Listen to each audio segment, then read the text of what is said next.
Hello guys, and welcome back to the channel. So now guys, you have taken enough for the owners to see.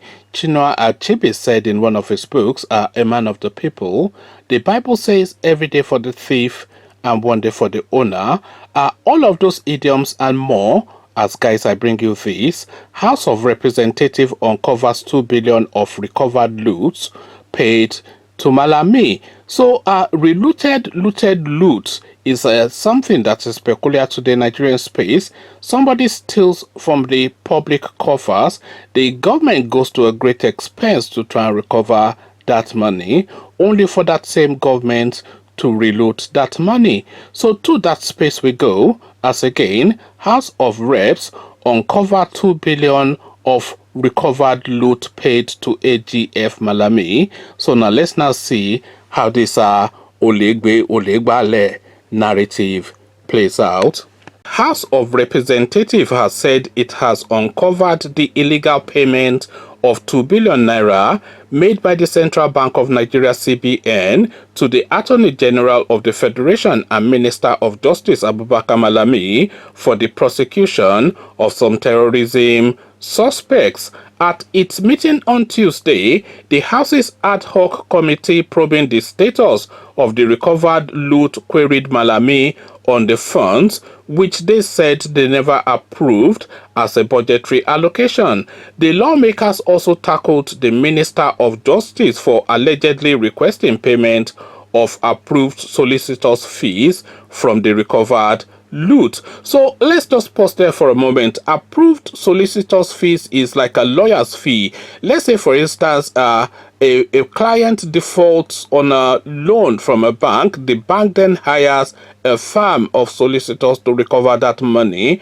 The fees that is levied against the recovered money by the solicitors is the solicitor's fees. So how then, or why then, is the minister or the Ministry of Justice levying the government with a solicitor's fees, except of course they hired private firms to recover these loot, which they have not stated that they have?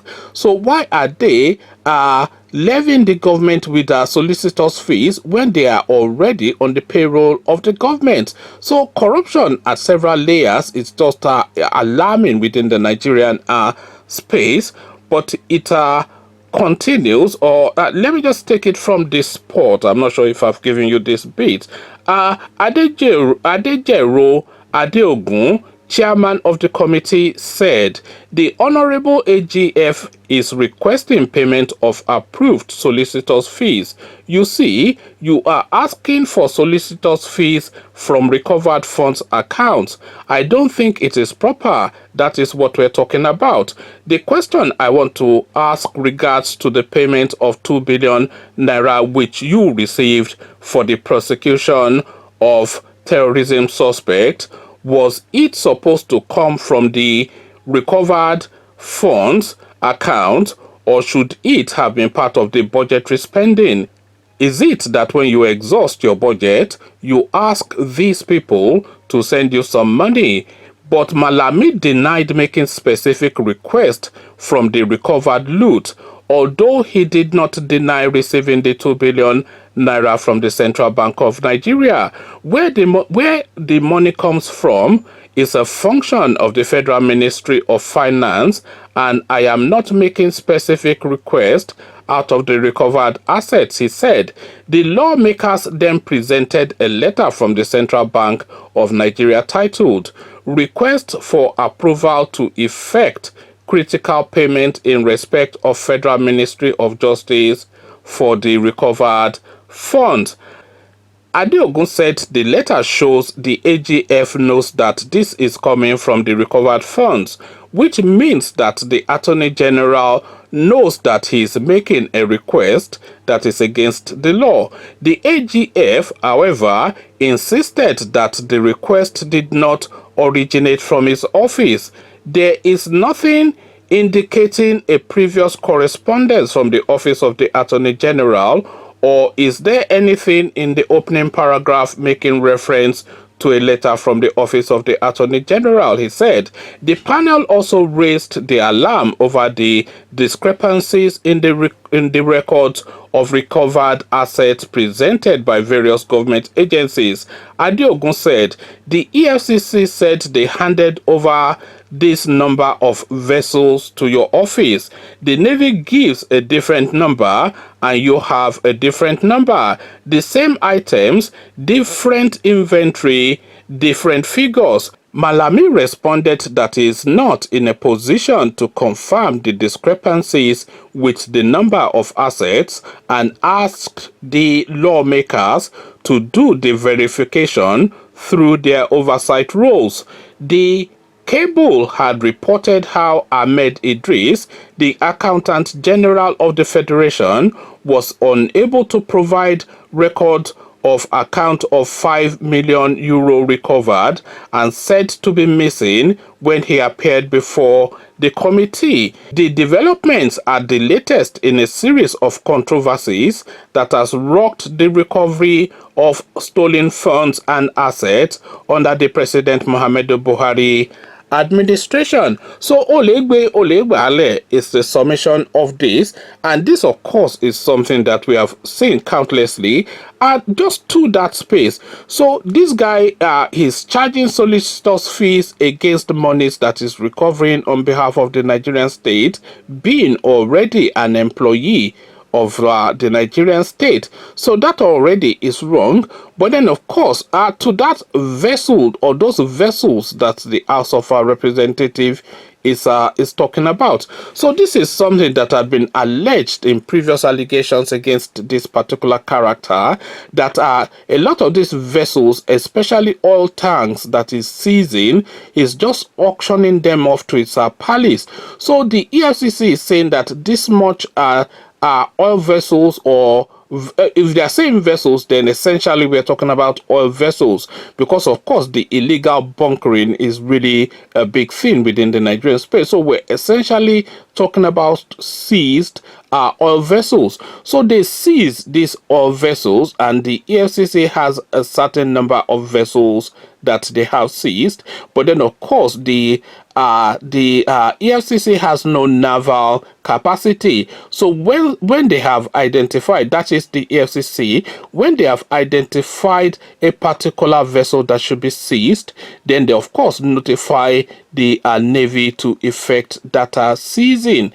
And then of course the legalities that underpins that comes from the office of the Ministry of Justice, the Attorney General of the Federation. So that is the smooth sequence of that particular process. So the EFCC investigates and identifies, the Navy effects the seizing, and the office of the Attorney General prosecutes. So now the EFCC are saying, let's just use a random number just to make the point, to hammer the point. So we use a random number of 10. So that's not stated anywhere in this piece, but we're just using it for the purposes of example. So the EFCC are saying that they seized, that they rather investigated and then started the process of seizing of about 10 vessels. So the EFCCs have identified 10 vessels to be seized. So they've sent the list of those 10 vessels to the Navy to seize, and then the Navy is reporting that it seized 8 vessels. So already 2 is missing from the EFCC list. But then by the time it gets to the office of the Attorney General of the Federation, they are only accounting for 5 or 6 vessels. So 5 vessels is now already missing. 5 vessels from the point that the EFCC has given the instruction or the request to the Navy.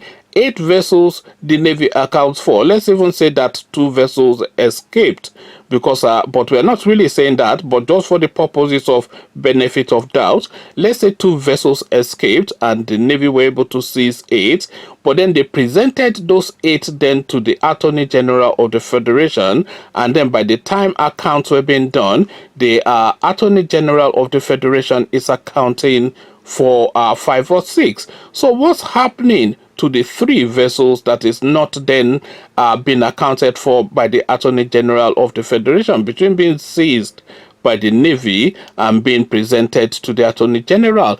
And by the way, you are thinking, oh, what is two? What is three? What is two? What is three? Is billions and billions and billions of naira and hundreds and hundreds and hundreds of millions of dollars. This is what we're talking about, because those vessels, they are large vessels, and the cargo that they're carrying is even larger. When we are talking about 2-3 vessels filled with oil, once they take those vessels off the shores of Nigeria and get it into the international market and auction it off, we're talking countless of millions of dollars just disappeared between the process of seizing it and presenting it to the EFCC. And then, of course, even from that 5 that the EFCC is that the Attorney General's office rather is saying that they have received and prosecuted, they are charging solicitors' fees against that. So it's just a wild and unabated looting that is going on within the Nigerian space. But then what has changed is the question that you are almost certainly likely to be asking me.